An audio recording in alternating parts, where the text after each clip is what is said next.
માણસ કેવો હોય છે જે પોતાની ભૂલને માફ ન કરી શકે એ બીજાને ક્યારેય પણ માફ ન કરી શકે. એક વ્યક્તિ કે જે એક પરફેક્શનિસ્ટ હતો, એને પોતાના વિચાર અને પોતાની સજેશન્સને ખૂબ જ પસંદ કરતો. એવો મિત્ર જે છે એ પોતાના એક દોસ્તના ઘરે ગયો, થોડો સમય બેઠો, વાતો કરી, અને જ્યારે નીકળી રહ્યો હતો ત્યારે ભૂલમાં એક શૂઝ પોતાનું અને એક શૂઝ પોતાના દોસ્તનું પહેરી લીધું.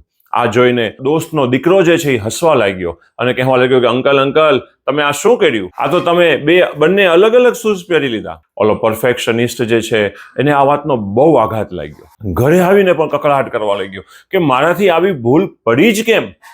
હું કેવો મૂર્ખ છું. આ વાત જ્યારે એની પત્નીએ સાંભળી તો એને કહ્યું કે આમાં આ વાત કોઈ યાદ રાખવા જેવી છે જ નહીં.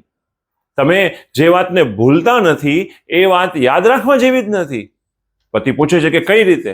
પત્ની કહે છે કે ઘણીવાર એવું થાય છે કે મારાથી પણ શાકમાં 2 વખત નિમક નખાઈ જાય, ઘણી વખત ઉલટી સાડી પહેરાઈ જાય, ઘણી વખત દીકરાને ઊંધું ટી શર્ટ પહેરાવાઈ જાય. તો શું થયું? આવી ભૂલો તો થતી રહે છે.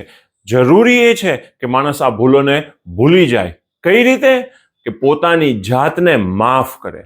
અને જે ઇન્સાન પોતાની જાતને જ માફ ન કરી શકતો હોય, યાદ રાખજો એ બીજાને ક્યારેય પણ માફ નહીં કરી શકે. અને જે મનની ધૂળની જે મેં વાત કરી હતી, એ મનની ધૂળ ત્યારે જ ખંખેરાશે જ્યારે ઇન્સાન પોતાને માફ કરે. Thank you very much.